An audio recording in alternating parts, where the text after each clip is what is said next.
Sometimes it is easy to sense God's presence in worship. There is a description of a time like this in Exodus chapter 15. The Israelites had just escaped from the oppressive regime in Egypt and had experienced high drama as Moses led them through the Red Sea. They saw the great work that the Lord did and rejoiced at the signs of God's protection. Their enthusiastic song of praise and thanks was accompanied by tambourines and dancing. It was the very first happy clappy service. But life isn't always like that. When the Israelites arrived in the desert, they didn't feel like worshipping God there. They struggled with the ongoing realities of daily life in a new situation, and it is not surprising that they reacted as they did.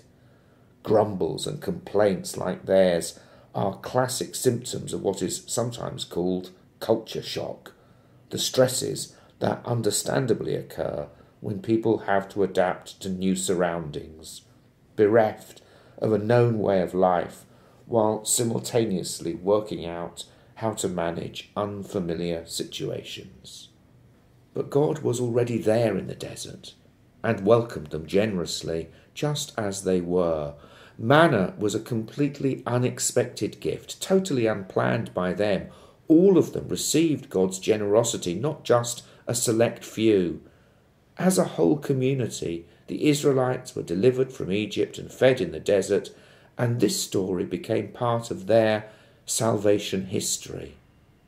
In Psalm 78, we read how they retold this story together in worship to pass the memory down the generations.